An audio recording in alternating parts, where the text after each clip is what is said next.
தேவ செய்தியின் தலைப்பு தேவ தரிசனத்திற்கு விரோதமான பிசாசின் தந்திரங்கள். ஆபகுக்கின் புஸ்தகம் 2வது அதிகாரம் 3வது வசனம். குறித்த காலத்துக்கு தரிசனம் இன்னும் வைக்கப்பட்டிருக்கிறது, முடிவிலே அது விளங்கும். அது பொய் சொல்லாது, அது தாமதித்தாலும் அதற்கு காத்திரு, அது நிச்சயமாய் வரும், அது தாமதிப்பதில்லை. குறித்த காலத்திற்கு தரிசனம் இன்னும் வைக்கப்பட்டிருக்கிறது. அது நிச்சயமாய் நிறைவேறும். அது தாமதித்தாலும் அதற்கு காத்திரு. நல்ல கவனிங்க. ஆண்டவர் ஏன் காத்திருக்க சொல்லுகிறார்?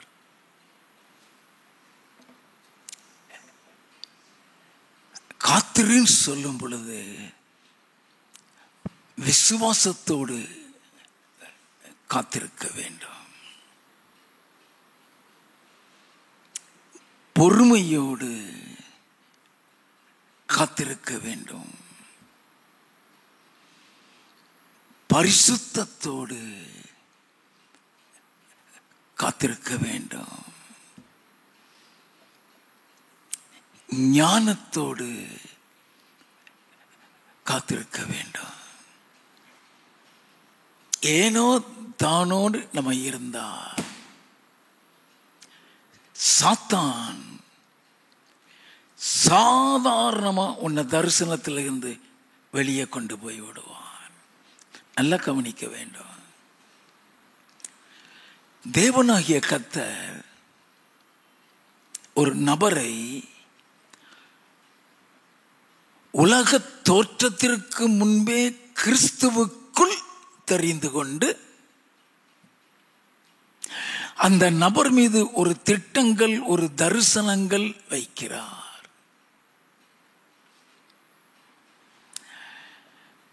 அந்த திட்டம் அல்லது அந்த தரிசனத்தின் பாதையில் அவர் வழிநடத்தி செல்வார்.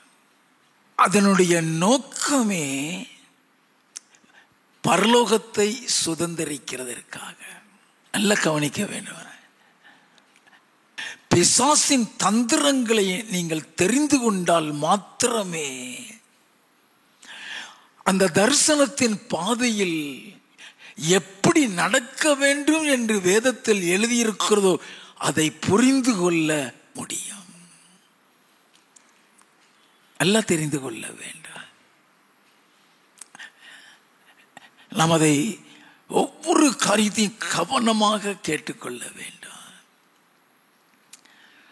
ஆண்டவர் உன்னை உலக தோற்றத்துக்கு முன்னாலே கிறிஸ்துவுக்குள் தெரிந்து கொள்கிற நோக்கமே அவரோடு கூட வைக்கதான்.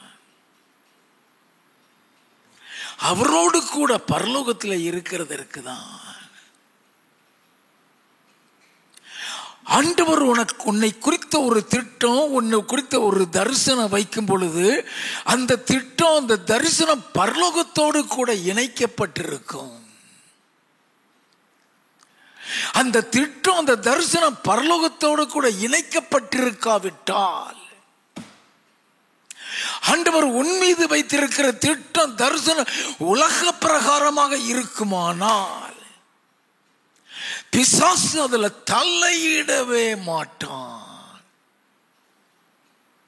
நல்லா கவனித்துக் கொள்ள வேண்டும். ஒரு நாளும் அதுல தலையிட மாட்டான். அவ ஏன் தரிசனத்திற்கு விரோதமாய் செயல்படுகின்றான்? ஏன் தரிசனத்தின் பாதையில் எப்படியெல்லாம் நடக்க வேண்டும் என்று இயேசு கிறிஸ்து சீசர்களுக்கு சொல்லிக் கொடுக்கிறார்? அது பரலோகத்திலே உங்களை கொண்டு போய் சேர்க்க. நல்லா கவனிக்க வேண்டும். அது பரலோகத்திலே உங்களை கொண்டு போய் சேர்ப்பதற்காக. அப்படின்னா உன்னை பரலோகத்தில் கொண்டு சேர்க்க விடவே மாட்டான். அதற்கு விரோதமா போராடுவான். எப்படி உன் அந்த தரிசனத்தில் இருந்து வெளியே கொண்டு வரலாம், எப்படி உன்னைய வெளியே கொண்டு வரலாம்? நல்லா கவனிங்க. அவன் திட்டம் போட்டு செயல்படுவான். சிலருடைய விஷயத்தில் ஆண்டவரிடத்தில் சவாலே விடுவான். எல்லாம் கவனித்துக் கொள்ள வேண்டும். இயேசு கிறிஸ்து ஒரு 70 பேரை தெரிந்து கொண்டு அவர்களை 2 பேராக ஊழியம் செய்யும்படியாக அனுப்பிவிட்டார். அவர்களுக்கு எல்லா வல்லமையும் கொடுத்து அவர்களுக்கு எல்லா அதிகாரமும் கொடுத்து எப்படி போக வேண்டும், எப்படி நடக்க வேண்டும் சொல்லிக் கொடுத்து பயிற்சிக்காக அனுப்பி விடுகிறார். லூக்கா எழுதினதான சுவிசேஷம் 10வது அதிகாரம் 1வது வசனம். இவைகளுக்கு பின்பு கர்த்தர் வேறு 70 பேரை நியமித்து தாம் போகும் சகல பட்டணங்களுக்கும் இடங்களுக்கும் அவர்களை தமக்கு முன்னே 2 பேராக அனுப்பினார். நல்ல கவனிங்க. It's only a training. That's not the vision, the path of vision. நான் சொன்னேன், உன்னை குறித்து ஒரு திட்டம், உன்னை குறித்து ஒரு தரிசனத்தினால் அது பரலோகத்தோடு கூட இணைக்கப்பட்டிருக்குன்னு சொன்னேன். உலகத்துக்காக உலக பிரகாரமாக உன்னை ஊழியக்காரி அவர் தெரிந்து கொண்டார் நினைக்காத.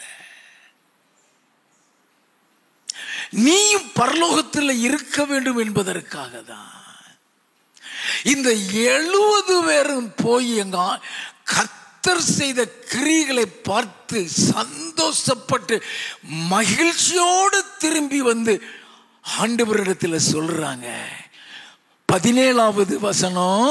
பின்பு அந்த 70 பேரும் சந்தோஷத்தோടെ திரும்பி வந்து, ஆண்டவரே, உம்முடைய நாமத்தினாலே பிசாசுகளும் எங்களுக்கு கீழ்ப்படுகிறது என்றார்கள்.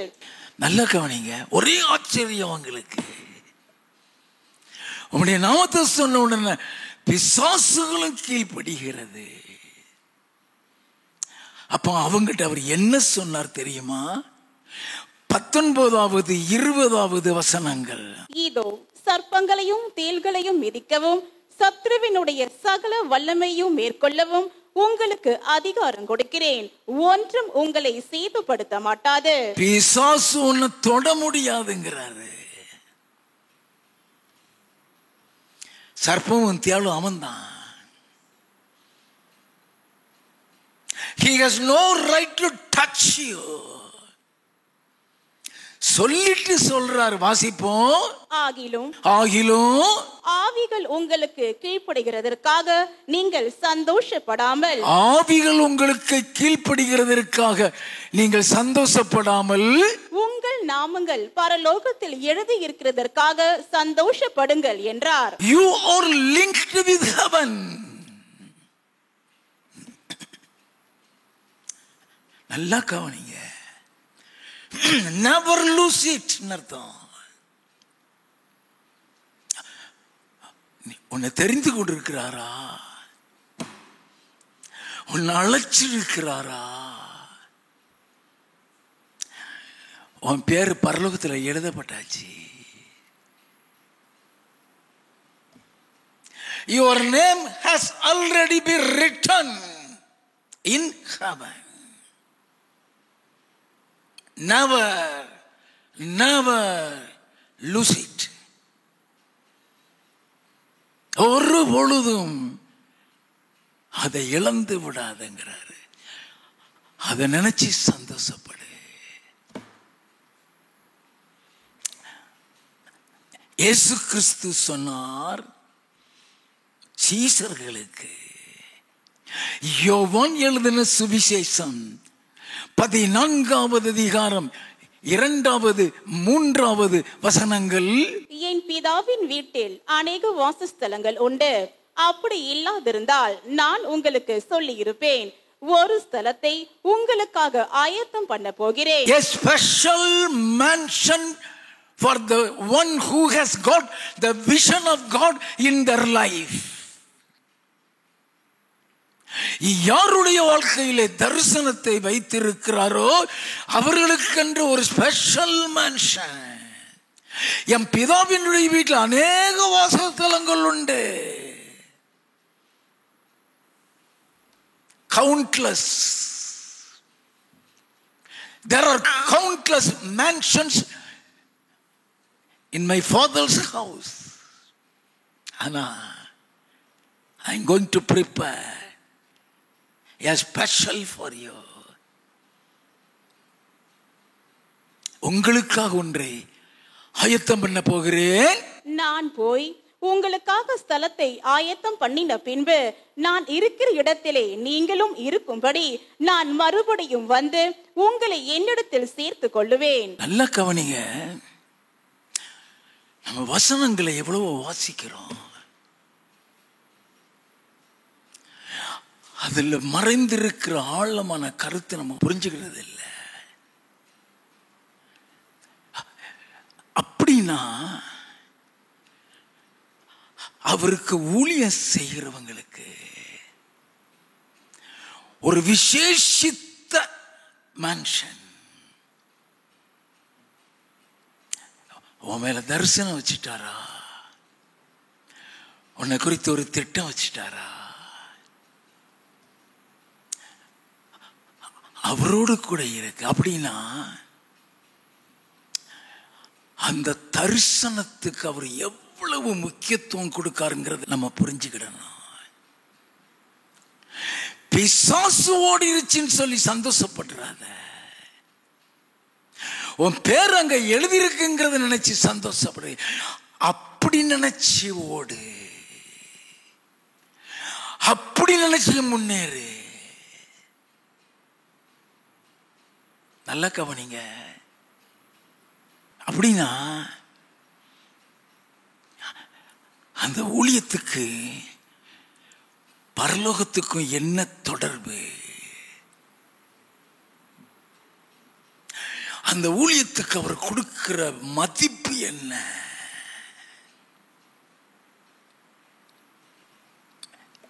நம்ம அதை தெரிஞ்சுக்கிடணும். You are definitely separated from the world.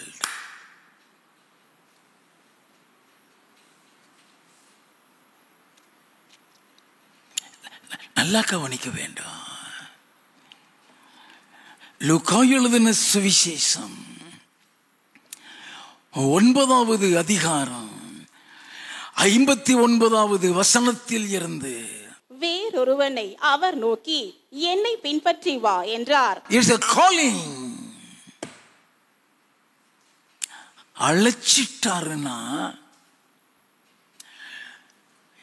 அந்த அழைப்புக்கு எவ்வளவு முக்கியத்துவம் கொடுக்கிறாருங்கிறத நம்ம புரிஞ்சுக்கிடணும். நல்ல கவனிய, அவர் ஒருவன் அழைக்கிறாரு,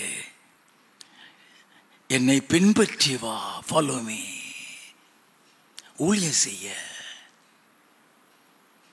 என்னை பின்பற்றி வா. வாசிப்போம்.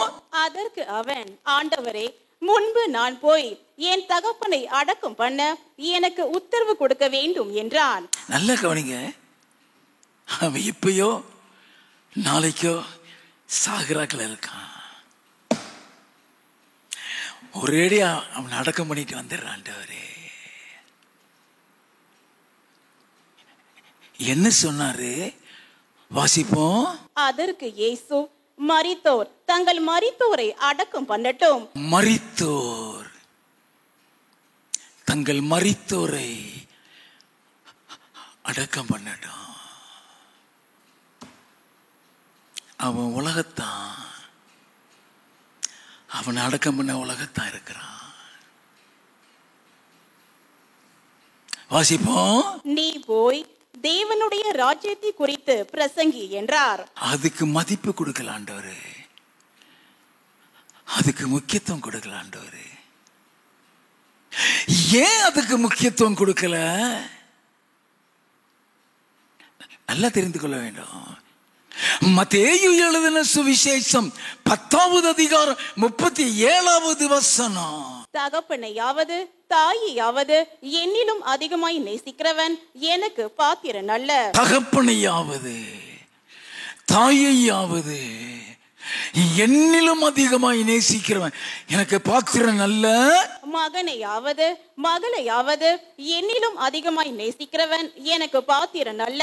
மகனையாவது மகளையாவது என்னிலும் அதிகமாய் நேசிக்கிறவன் எனக்கு பாத்திரன் அல்ல. தன் சிலுவை எடுத்துக்கொண்டு என்னை பின்பற்றாதவன் எனக்கு பாத்திரன் அல்ல. எவ்வளவு கண்டிஷன் சொல்றாரு. அப்ப அதில் எவ்வளவு பெரிய முக்கியத்துவங்கள் இருக்கிறது. ஐயா, if you are chosen for God's vineyard, how far you are important to the sight of God. நல்லா கவனிக்க வேண்டும். லூக்கா 9:61-62. பின்பு வேறொருவன் அவரை நோக்கி, ஆண்டவரே, உம்மை பின்பற்றுவேன், ஆனாலும் முன்பு நான் போய் வீட்டில் இருக்கிறவர்களிடத்தில் அனுபவித்துக் கொண்டு வரும்படி எனக்கு உத்தரவு கொடுக்க வேண்டும் என்றான். அனுபவித்துக் கொண்டு வர்றது என்ன? ஃபேர்வெல். எலிசா செய்தான். எலியா அவனை அழைச்ச பொழுது, நான் வீட்டில் போய் எல்லார்ட்டையும் சொல்லிட்டு வந்துடுறேன், மாடை வெட்டி பெரிய விருந்து கொடுத்து, எல்லாருக்கும் பெரிய விருந்து கொடுத்து, இனி நான் வர மாட்டேன் சொல்லிட்டு எலியாவோடு வந்தவன் நான் திரும்பி போகல. அத மாதிரி இவன் சொல்றான். ஒரு ஆபீஸ்ல இருந்து நீ ரிட்டையர் ஆகிறியா, நீ ரிசைன் பண்ணுகிறியா, ஃபேர்வெல் பார்ட்டின்னு வைப்பாங்க. அவன் குடும்பத்தில் எல்லாருக்கும் எலிசா செய்தது மாதிரி நானும் வீட்டில எல்லாம் சொல்லி வர்றாண்டவரே. வாசிப்போம். அதற்கு இயேசு, கலப்பையின் மேல் தன் கையை வைத்து பின்னிட்டு பார்க்கிற எவனும் தேவனுடைய ராஜ்யத்துக்கு தகுதியுள்ளவன் அல்ல என்றார். ஊழியத்துக்கு தகுதியுள்ளவன் அல்லன்னு சொல்லவே இல்லை.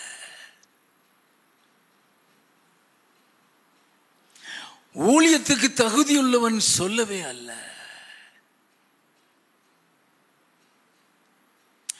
தேவனுடைய ராஜ்யத்திற்கு தகுதியுள்ளவன் அல்ல. ஏன்னா உன்னுடைய அழைப்பு, உன்னை குறித்து வைத்திருக்கிற திட்டம், உன்னை குறித்து வைத்திருக்கிற தரிசனம் பரலோகத்தோடு இணைக்கப்பட்டிருக்கிறது. You can't escape. நல்லா கவனிச்சுக்கிடுங்க. நீ கலப்பையில கை வச்சிட்டியா, உன்னை அழைச்சிட்டாரா,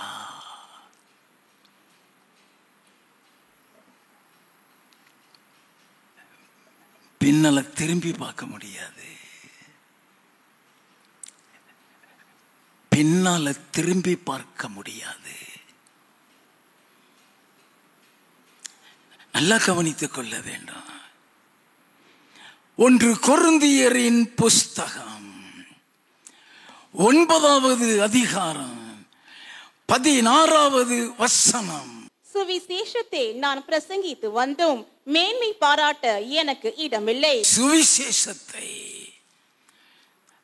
நான் பிரசங்கித்து வந்தும் மேன்மை பாராட்ட ஒண்ணுமே கிடையாது. வாசிப்போம். அது என் மேல் விழுந்த கடமையா இருக்கிறது. அது என் மேல் விழுந்த கடமை. சுவிசேஷத்தை நான் பிரசங்கியாதிருந்தால், சுவிசேஷத்தை நான் பிரசங்கியாதிருந்தால் எனக்கு ஐயோ. என்னது? எனக்கு ஐயோன்னு சொல்லிட்டாலே பரலோகம் கிடையாது.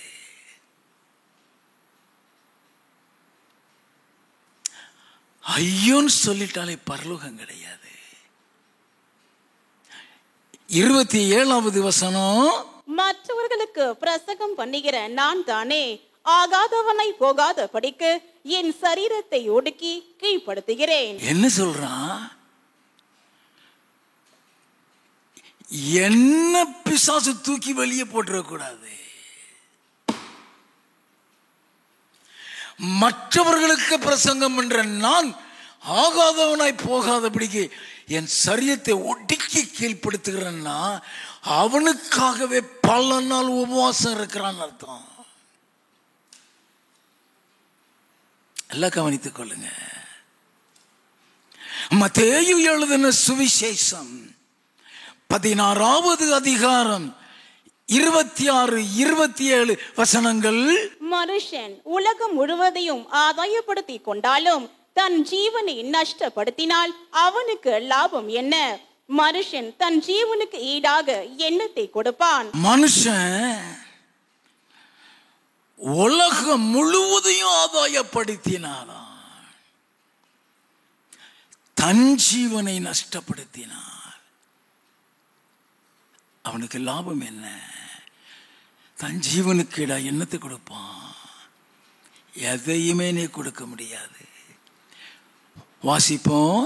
மனுஷகுமாரன் தம்முடைய பிதாவின் மகிமை பொருந்தினவராய் தம்முடைய தூதரோடும் கூட வருவார். தூதரோடு கூட வருவார். அப்பொழுது அவனவன் கிரியைக்கு தக்கதாக அவனவனுக்கு பலன் அளிப்பார். நீ எப்படி ஊழியம் செய்த கிரியைகள் சொல்றது அதுதான். நீ அவருக்காக எப்படி செய்த? டபாச்சியா? டபாச்சிக்கிட்டு இருந்தியா? ஏமாத்திக்கிட்டு இருந்தியா? உலகத்தை உண்மையா ஊழியம் செய்யற மாதிரி நடிச்சுக்கிட்டு இருந்தியா?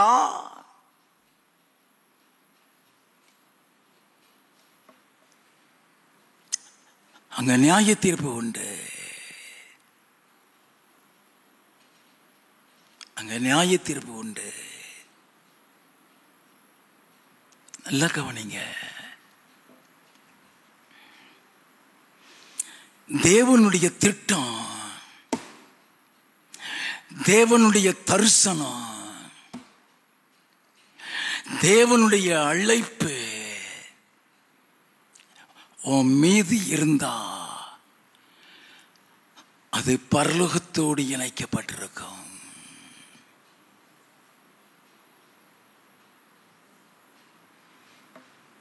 அது பரலோகத்தோடு இணைக்கப்பட்டிருக்கிறதுனால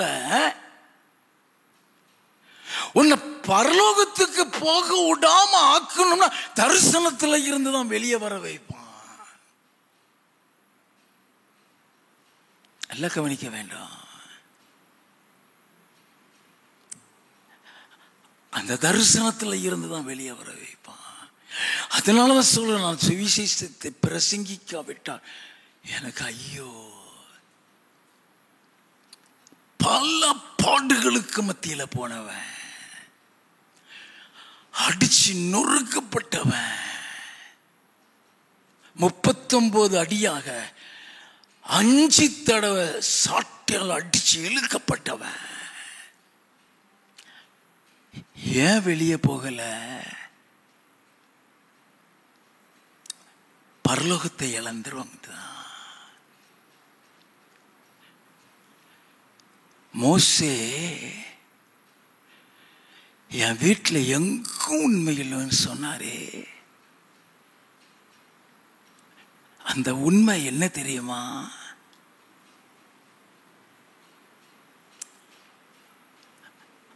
அவனை நெருக்குனாங்க, அவனுக்கு விரோதமா பேசினாங்க, அவனால முடியல. தேவனோடு முகமுகமாக பேசினவன் எனக்கு இந்த ஊழியம் வேண்டாண்டவரே சொல்லவில்லை. உம்முடைய கண்ணில் கிருபை கிடைச்சா என்னை கொன்று போட ஆண்டவரே, உம்முடைய கண்களில் எனக்கு கிருபை கிடைச்சா என்னை கொன்று போட ஆண்டவரே. அதனாலதான் அவனை உண்மையுள்ளவன் சொன்னாரு.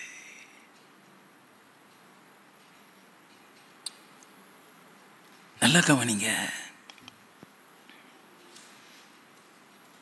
போராடுவான், உன்னை சாதாரணமான ஒரு அழைப்பில் அழைப்பாரு. சாதாரணமான ஒரு அழைப்பு.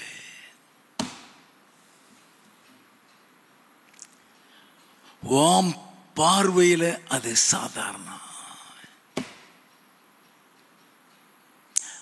அவரு பார்வையில் அது விலையேறப்பட்ட அழைப்பு. அந்த அழைப்பு பரலோகத்தோடு கூட இணைக்கப்பட்டிருக்கும். உனக்கு தெரியாது.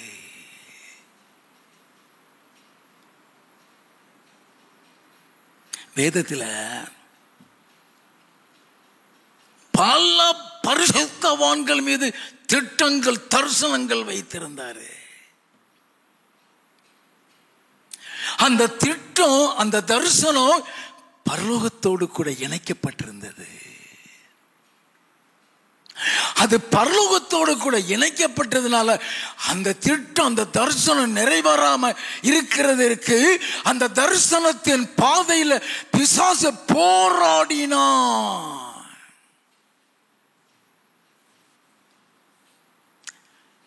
அதை குறித்து தான் இன்னைக்கு பார்க்க போகிறோம். ஐயா, ஆபிரகாமை அழைக்கிறாரு. நம்ம பார்வையில அது ஒரு சாதாரண அழைப்பு மாதிரி தெரிகிறது. We never knew it's an eternal vision. அது நித்திய தரிசனங்கிறது யாருக்கும் தெரியாது. நல்லா கவனிங்க. It's very important. Understand the calling. Understand the vision of God.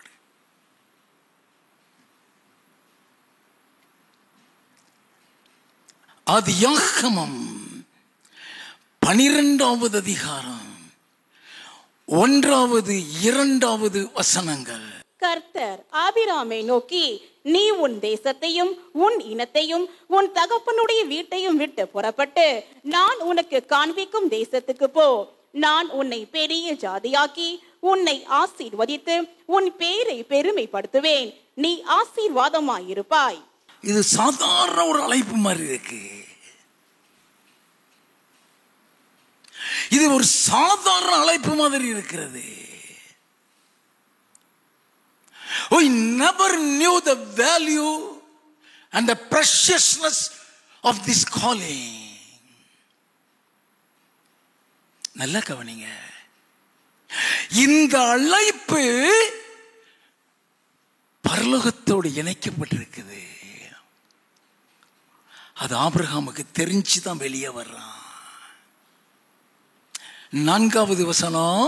கர்த்தர் ஆபிராமுக்கு சொன்னபடியே அவன் புறப்பட்டு போனான். ஏன் புறப்பட்டான்? ஏதோ கூப்பிட்டுட்டாரு, பயிரணும்னு நினைச்சு போகல. நல்லா கவனிக்க வேண்டும். ஆண்டவருக்கும் ஆபிரகாமுக்கும் இடையில எத்தனை வருடங்கள் அல்லது எத்தனை மாதங்கள் தொடர்புகள், உறவுகள் இருந்து நமக்கு தெரியவே தெரியாது. ஏன்னா அது வேதத்தில் கொடுக்கப்படல. ஆனா அந்த தரிசனம், அந்த அழைப்பை தெரிஞ்சுத்தான் வெளியே வருகிறான். எபிரேயரின் புஸ்தகம் 11வது அதிகாரம் 8 முதல் 10 வசனங்கள்.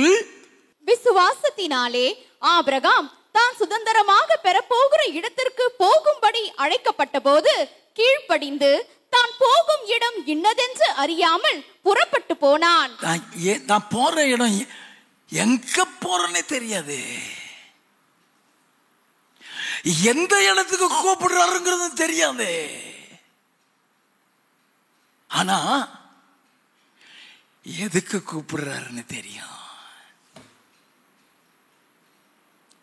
நல்லா கவனிக்க, வேதத்தை ருசிச்சு வாசிக்கலையா? எதுக்கு கூப்பிடுறாரு? 10வது வசனம், ஏனெனில் தேவன் தாமே கட்டி உண்டாக்கின அஸ்திபாரங்கள் உள்ள நகரத்துக்கு அவன் காத்திருந்தான். அப்ப அவனுக்கு அந்த தரிசனம் தெரியுது. அந்த அழைப்பு பரலோகத்தோடு கூட இணைக்கப்பட்டிருக்கிறது. அவளை ஈஸியா ஆபிரகாமை விட்டுருவானா? அப்ப ஆபிரகாமுடைய வாழ்க்கையில அந்த அழைப்புக்கு விரோதமான போராட்டங்கள் என்ன?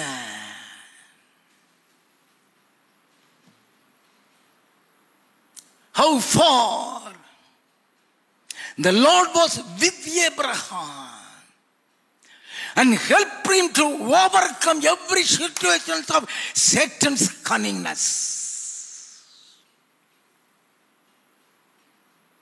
எல்லாம் கவனிக்க வேண்டும்.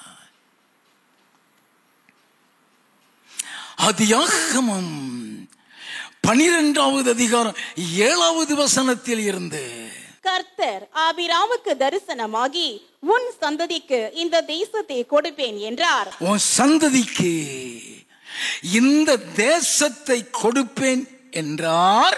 அப்பொழுது அவன் தனக்கு தரிசனமான கர்த்தருக்கு அங்கே ஒரு பலிபீடத்தை கட்டினான். பின்பு அவன் அவ்விடம் விட்டு பெயர்ந்து பெத்தேலுக்கு கிழக்கே இருக்கும் மலைக்கு போய் பெத்தேல் தனக்கு மேற்காகவும் ஆயி கிழக்காகவும் இருக்க கூடாரம் போட்டு அங்கே கர்த்தருக்கு ஒரு பலிபீடத்தை கட்டி கர்த்தருடைய நாமத்தை தொழுது கொண்டான். அவன் கூட்டாருன்னு சொல்லிட்டு ஏனோ தானோ வந்துடல. நல்ல கவனிங்க, ஏனோ தானோன்னு சொல்லி அவன் வந்துடல. அந்த அழைப்பை நோக்கத்தை தெரிஞ்சவன், அந்த அழைப்பில் உள்ள தரிசனத்தை இழந்துடக்கூடாதுன்னு சொல்லி எடுத்த எடுப்பிலேயே அவரோடு கூட உறவு வைக்க ஆரம்பிச்சு விட்டான்.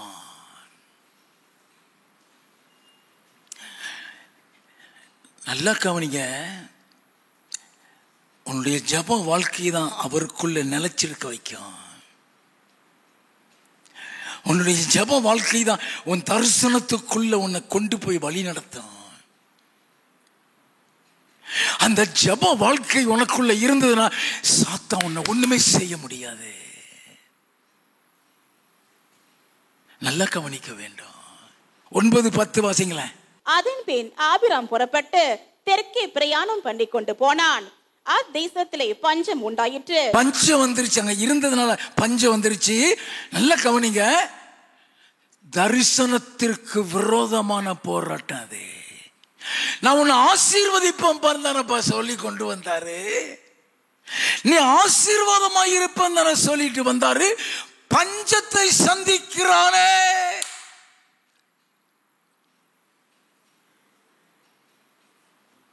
நல்லா கவனிங்க,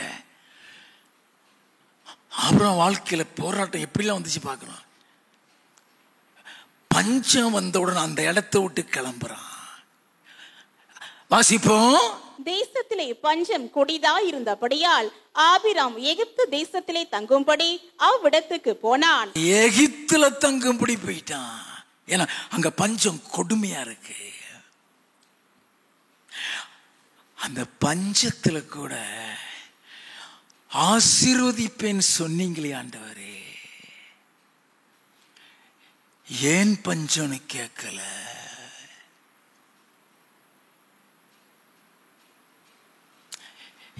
ஏன் பஞ்சம்னு கேட்கல? எகிப்துக்கு போயிட்டான். 14வது வசனத்தில் இருந்து, ஆபிராம் எகிப்திலே வந்த போது எகிப்தியர் அந்த ஸ்திரீயையும் மிகுந்த அழகுள்ளவள் என்று கண்டார்கள். பார்வோனுடைய பிரபுக்களும் அவளை கண்டு பார்வோனுக்கு முன்பாக அவளை புகழ்ந்தார்கள். அப்பொழுது அந்த ஸ்திரீ பார்வோனுடைய அரண்மனைக்கு கொண்டு போகப்பட்டாள். தூக்கிட்டு போயிட்டாயா? Where's the promise of God? Where's the vision of God? முறுமுறுக்கல.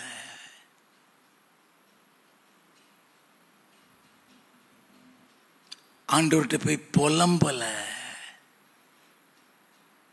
He was waiting for the Lord to rescue his wife. அல்ல கவனிங்க, உன்னை அழைச்சிட்டாரா? நீ எந்த கடினமான பாதையில போனாலும் உன்னை கைவிட மாட்டாரியா. உன்னை ஒரு நாளும் கைவிட மாட்டாரு. அவருடைய அன்பை ருசி பார்த்துட்டு தான் பேசுறேன்.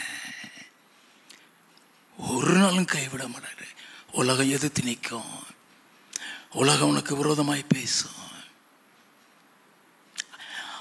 அவர் உன்னிடத்துல பார்க்கறதெல்லாம் அந்த தரிசனத்துல நீ உண்மையா இருக்கியா? அவர் அழைச்ச அழைப்புல நீ உண்மையா இருக்கிறியா? அதை மட்டும் தான் பார்ப்பாரு. உன்னை கைவிட்டுறவே மாட்டாரு. சர்ப்பங்களையும் தேள்களையும் மிதிக்கிற சகல அதிகாரத்தை உங்களுக்கு கொடுக்கிறேன், ஒன்றும் உங்களை சேதப்படுத்தாதியா. ஒன்றும் உங்களை சேதப்படுத்தாது. அழைச்சிட்டாரா? அவர் உண்மையுள்ளவர். அவர் உண்மையுள்ளவர். உன்னிடத்தில் அந்த உண்மையை எதிர்பார்ப்பா.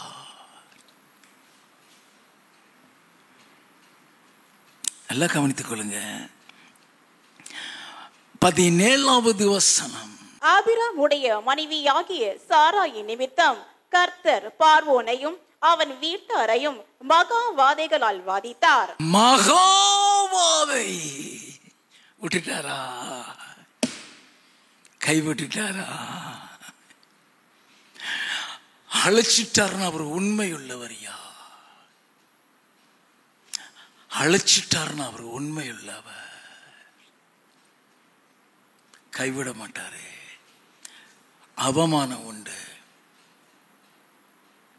நிந்தை உண்டு, போராட்டங்கள் உண்டு, பரியாசங்கள் உண்டு. எல்லா பாதையிலும் நீ உண்மையா இருக்கிறியா? அவரை நம்பி இருக்கிறியா? பாப்பாரு. நல்லா கவனித்துக் கொள்ள வேண்டும்.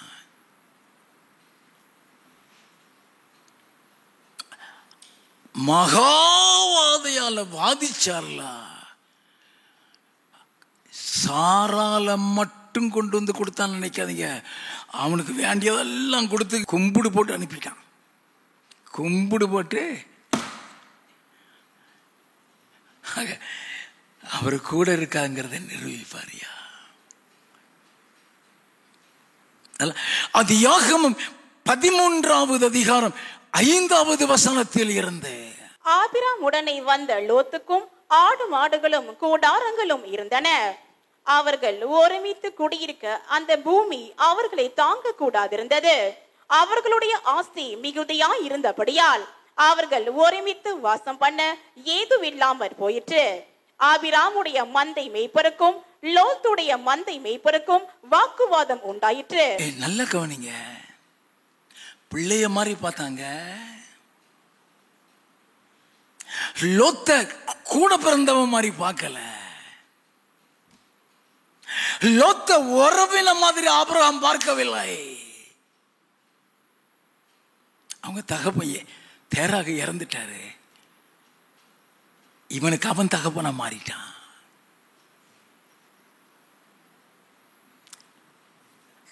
தகப்பனாக தாயாக ஒரு பிள்ளைய போல வச்சிருந்தாரு. இன்னைக்கு ஆபிரகாமுக்கு விரோதமா போர்க்கடி தூக்க ஆரம்பிச்சிட்டான்.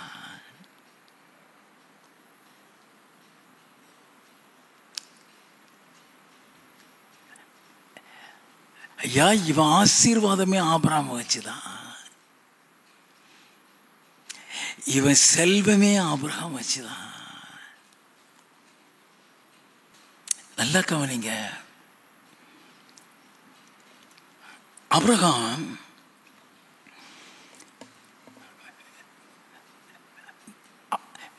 பிரிஞ்சு போனுங்கிற முடிவுக்கு வந்து விட்டான்.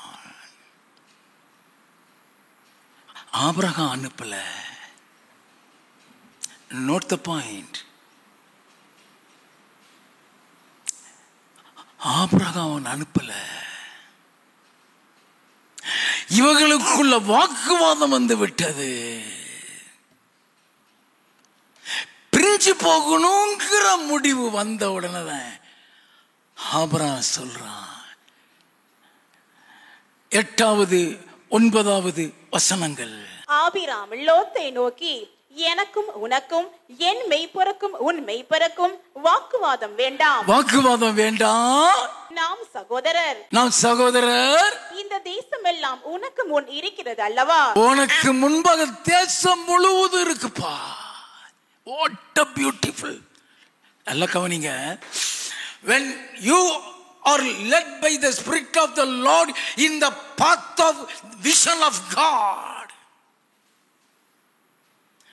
handle the matter with Christ love. நல்ல கவனிக்க வேண்டும். It's very important. பிசாசு தந்திரம் பண்றான். இது பிசாசுனுடைய காரியங்கிறது யாருக்கும் தெரியாது. ஆண்டவர் மீது ஒரு வெறுப்பு, ஆண்டவருடைய அழைப்பின் மீது ஒரு வெறுப்பு, ஆண்டவர் மீது இருக்க விசுவாசத்துல தளர்ச்சி, இவ்வளத்தையும் ஆபிரகாமுக்குள் கொண்டு வர யார் அதிகமா நேசித்தானோ, யாருக்கு அதிகமா முக்கியத்துவம் கொடுத்தானோ,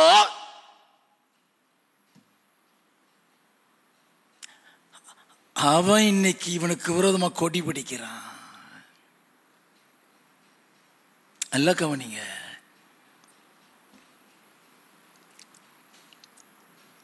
போ, எங்கேயாவது போய் தொலைஞ்சு போ சொல்லவில்லை.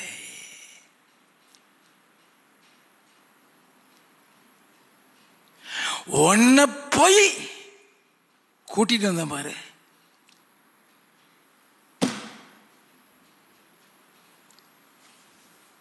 சொல்லல. ஏப்பா, இந்த தேசம் எல்லாம் இருக்குது, உனக்கு எது வேணும் எடுத்துக்கோ. தகப்பண்பியா, இயேசு கிறிஸ்துனுடைய தகப்பன்பது. இது சிநேகித அன்பு அல்ல, இது உடன் பிறந்தவனுடைய ஒரு அன்பல்ல. தகப்பனால மட்டும்தான் சொல்ல முடியும், உனக்கு வேண்டியதை எடுத்துக்கப்பா. அந்த தகப்பன்பு எங்கேயுமே கிடைக்காதுமா.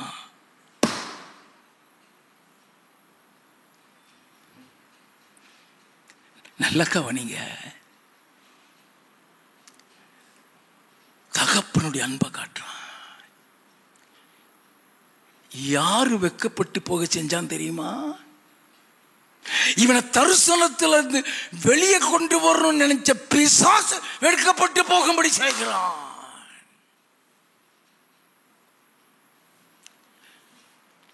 The attitude of Abraham put to shame to the devil. He handled the matter with Christ love. That means fatherly love. நல்ல கவனிங்க. ஆபிரகாம் அவனை விரட்டிரல, அவன் மேல கோபப்பட்டுறல, அவனை சபிச்சிரல. அவன் இருதயத்துக்குள்ள அந்த அழைப்பு பரலோகத்துக்குரியது. ஐயா, அவர் என்ன அழைத்த அழைப்பு பரலோகத்துக்குரியதல்லவா? அந்த அழைப்பிலே நான் வெளியே வந்துடக்கூடாது, அந்த அழைப்பை நான் இழந்துடக்கூடாது. எப்படியாவது அந்த பரலோகத்துக்குள்ள போயிட வேண்டும். அப்படின்னா அந்த பரலோக அன்பை தான் காட்டுகிறான்.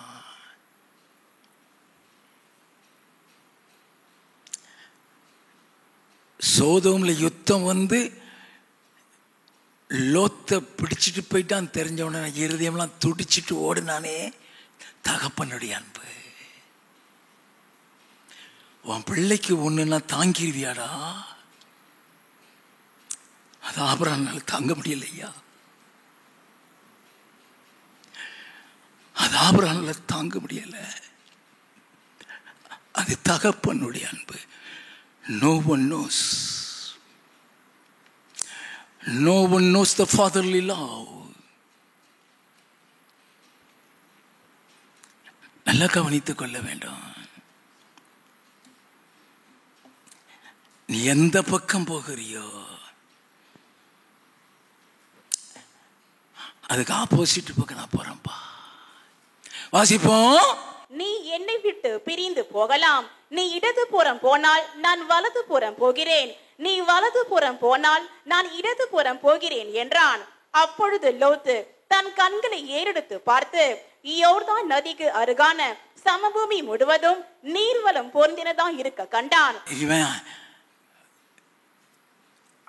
நீர்வளத்தை தான் பார்த்தான் ஒழிய ஆபிரகாமுடைய அன்பை பார்க்கவில்லை.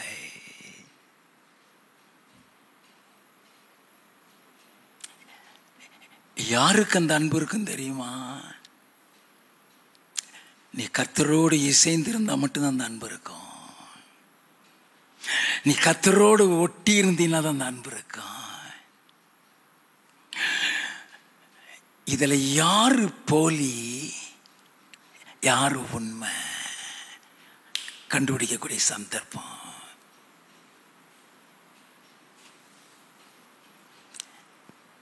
ரெண்டு பேரும் ஒன்னாதான் வந்தான். ரெண்டு பேரும் ஒரே மாதிரி தான் ஆசீர்வதிக்கப்பட்டான். ரெண்டு பேரும் ஒரே இடத்துக்கு தான் போய்கிட்டு இருந்தான். அவன் போற இடத்துக்குலாம் இவனும் போனான். அப்ப நம்ம என்ன நினைச்சுக்கிறோம்? ஆபிரகாமுக்கு ஏற்ற கொணை இவனுக்கு இருக்கும் போல இருக்கு.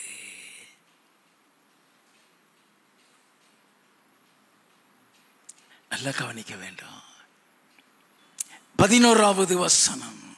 அப்பொழுது லோத்து யோர்தானுக்கு அருகான சமபூமி முழுவதையும் தெரிந்து கொண்டு கிழக்கே பிரயாணப்பட்டு போனான். இப்படி அவர்கள் ஒருவரை ஒருவர் விட்டு பிரிந்தார்கள். போயிட்டாங்கய்யா. ஆபிரகாம் எந்த அளவு துக்கப்பட்டிருப்பான்னு உங்களுக்கு தெரியுமா? ஆபிரகாம் எந்த அளவு வேதனைப்பட்டிருப்பான்னு உங்களுக்கு தெரியுமா? தெரியாது இல்லையா?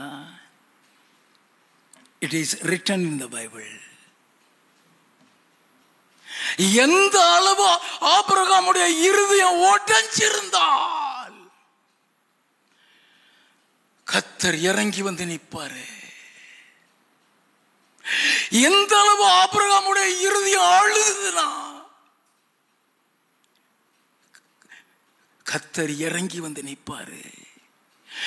14வது வசனத்தில் இருந்து லோத்து ஆபிராமை விட்டு பிரிந்த பின்பு கர்த்தர் ஆபிராமை நோக்கி பிரிந்த பின்பு கர்த்தர் ஆபிரகாமை நோக்கி உன் கண்களை ஏறெடுத்து நீ இருக்கிற இடத்தில் இருந்து வடக்கேயும் தெற்கேயும் கிழக்கேயும் மேற்கேயும் நோக்கி பார். நீ பார்க்கிற இந்த பூமி முழுவதையும் நான் உனக்கும் உன் சந்ததிக்கும் என்றைக்கும் இருக்கும்படி கொடுத்து. என்னது?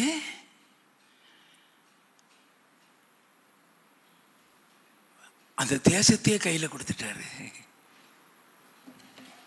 கவலைப்படாத, அவன் போயிட்டான். கவலைப்படாத,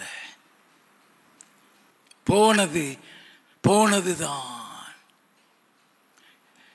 He will never come back. வடக்க பாரு, தெற்க பாரு, கிழக்க பாரு, மேற்க பாரு, எல்லாத்தையும் உனக்கு நான் கொடுத்திருக்கிறேன்.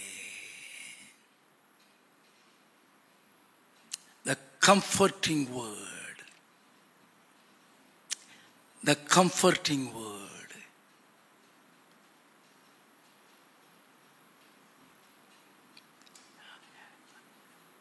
அந்த சோதம் யுத்தத்தில் பிடிச்சு வெளியே கொண்டு விட்டுட்டு இவன் வந்துட்டான். கூட்டிட்டு வரல. ஏன் கூட்டிட்டு வரல? போனதுதான்.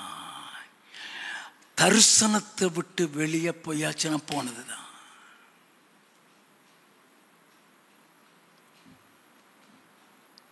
நல்லா கவனிக்க வேண்டும்.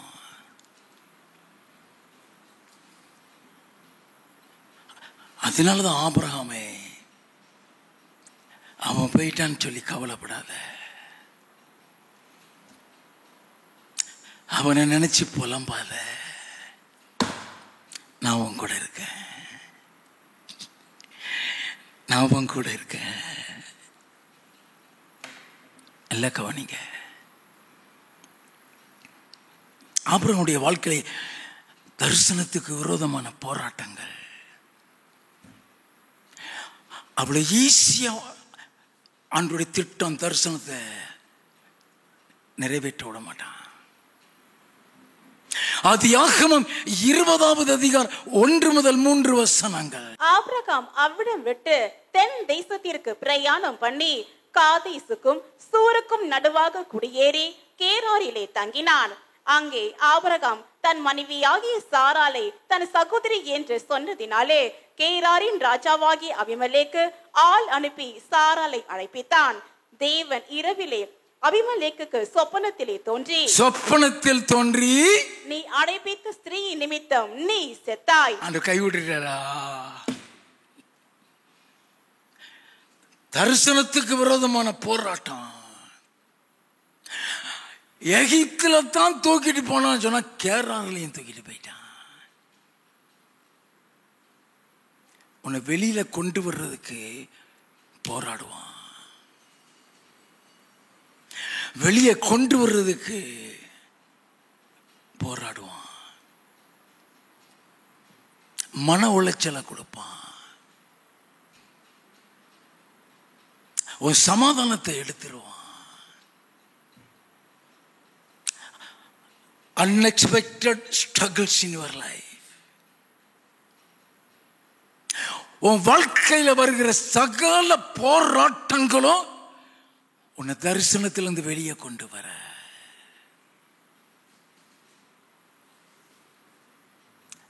நல்லா கவனிங்க. 7வது வசனம். அந்த மனுஷனுடைய மனைவியை அவனிடத்திற்கு அனுப்பிவிடு. அவன் ஒரு தீர்க்கதரிசி. நீ பிழைக்கும்படிக்கு அவன் உனக்காக வேண்டுதல் செய்வான். நீ பிழைக்கும்படிக்கு அவன் உனக்காக வேண்டுதல் செய்வான் சொன்ன அது கிரைஸ்ட் லவ். அது Christ love. Situations will definitely be unpleasant, but handle the situation in every situation. Handle it with Christ love.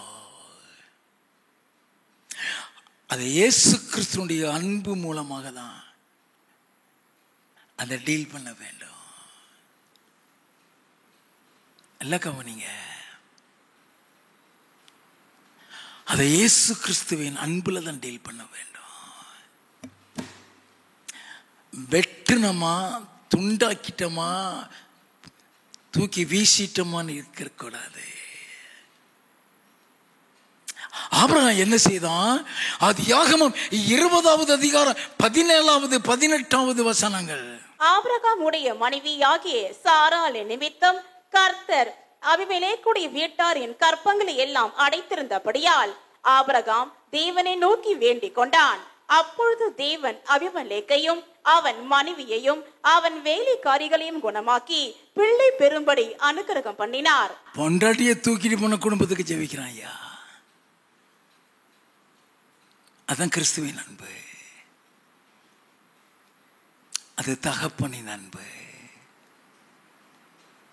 நல்ல கவனிங்க. தகப்பனுக்கு தன் பிள்ளைகள் என்ன தப்பு செஞ்சாலும் தப்பாவே தெரியாது.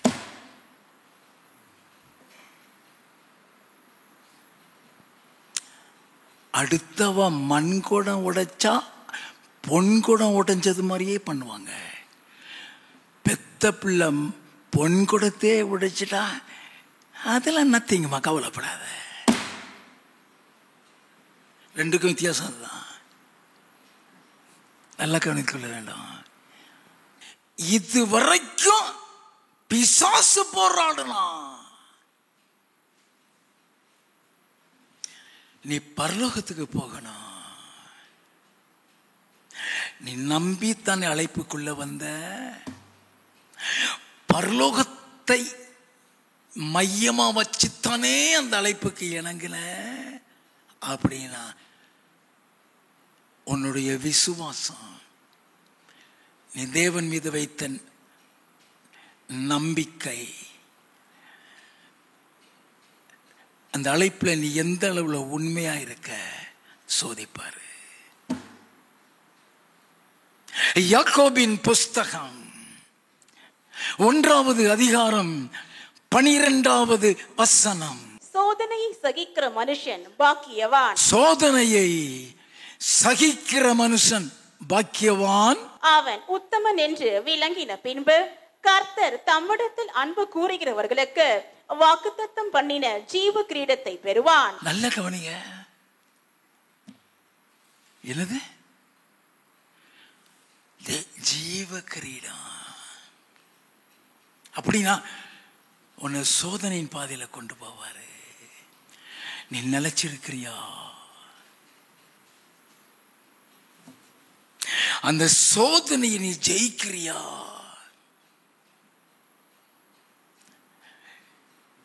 சோதனையை சகிக்கிற மனுஷன் பாக்கியவான். அவன் உத்தமன் என்று விளங்கின தேவன் தம்மிடத்தில் அன்பு கூறுகளுக்கு வாக்குத்தத்தம் பண்ணின ஜீவ கிரீடத்தை பெறுவான். அப்படின்னா ஆபிரகாமுடைய வாழ்க்கையில கர்த்தர் சோதிக்கிறார், பிசாசு இல்லை. நான் இதுவரைக்கும் பிசாசனுடைய போராட்டத்தை தான் சொன்னேன். கர்த்தரே சோதிக்கிறார். ஆதியாகமம் 22வது அதிகாரம் 1வது 2வது வசனங்கள்.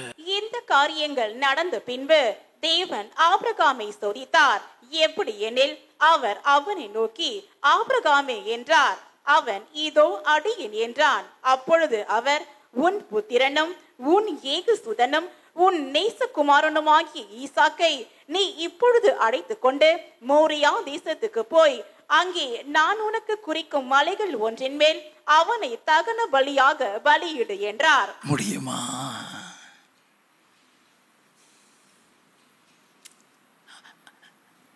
அவனுடைய அன்பு ஆண்டவர் மீது இருக்கா? பெத்த பிள்ளை மீது இருக்கா? 100 வயசுல பெத்த பிள்ளையா? அந்த பிள்ளை பெறுகிறதுக்கு முன்னால எத்தனை போராட்டங்கள் மனைவி மூலமாக.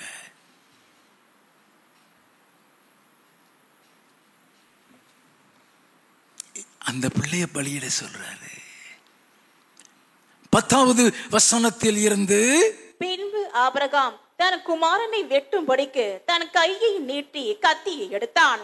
அப்பொழுது கர்த்தருடைய தூதனானவர் வானத்தில் இருந்து ஆபிரகாமே ஆபிரகாமே என்று கூப்பிட்டார். அவன் இதோ அடியேன் என்றான். அப்பொழுது அவர் பிள்ளை ஆண்டான் மேல் உன் கையை போடாதே. பிள்ளை ஆண்டான் மேல் உன் கையை போடாதே. வாசிப்போம். அவனுக்கு ஒன்றும் செய்யாதே.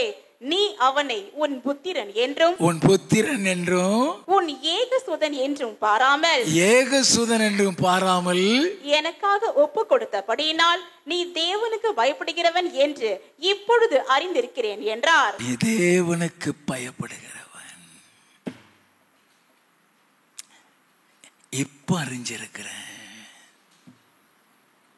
நல்ல கவனிங்க.